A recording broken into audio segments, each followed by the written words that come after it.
વડાપ્રધાન શ્રી નરેન્દ્ર મોદીના 75મા જન્મદિવસના ઉપલક્ષમાં સુરત શહેર પોલીસ દ્વારા એક મહત્વપૂર્ણ બ્લડ ડોનેશન કેમ્પનું આયોજન કરવામાં આવ્યું હતું। આ કેમ્પ સુરત પોલીસ તાલીમ કેન્દ્ર ખાતે યોજાયો, જ્યાં શહેરના પોલીસ કર્મચારીઓએ સમાજ સેવાની ભાવના સાથે સક્રિયપણે રક્તદાન કર્યું। આ કાર્યક્રમની શરૂઆતમાં પોલીસે કમિશનર શ્રી ઉપસ્થિત રહ્યા હતા અને તેમને રક્તદાન કરનાર પોલીસ જવાનો અને કર્મચારીઓને પ્રોત્સાહિત કર્યા। તેમણે આ પહેલને સમાજના પ્રતિ સેવાભાવ અને જવાબદારીનું એક ઉત્તમ ઉદાહરણ ગણાવ્યું। આ કાર્યક્રમ દ્વારા પોલીસ જવાનોએ માત્ર કાયદા અને સુરક્ષાની ફરજ બજાવવા જ સિદ્ધ કર્યું, પરંતુ સમાજ કલ્યાણ માટે પણ તેમની પ્રતિબદ્ધતા વ્યક્ત કરી। આવા કાર્યક્રમો સમુદાયમાં સકારાત્મક સંદેશ સ્થાપિત કરવામાં અને રક્તની અછત દૂર કરવામાં મહત્વપૂર્ણ ભૂમિકા ભજવશે। माननीय प्रधानमंत्री श्रीना जन्मदिवस આવતીકાલે છે।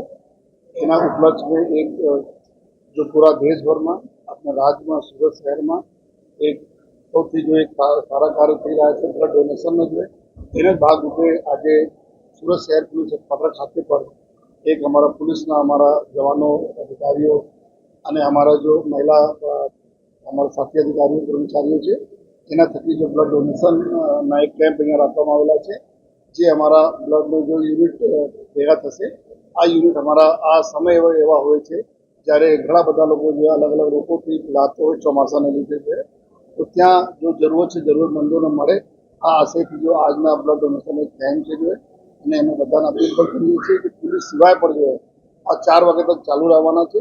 કોઈને અગર બ્લડ ડોનેટ કરવા માંગે છે તો અહીંયા પોલીસ તાલીમ કેન્દ્ર જે સુરત શહેર ખાતે આવીને બ્લડ ડોનેટ કરી શકે છે અને આપણે જો દર્દીઓ છે જેને ખરેખર જરૂરત છે એના માટે અમે લોકો આપણા કોન્ટ્રીબ્યુશન માનનીય પ્રધાનમંત્રી સાહેબની કરી શકીએ।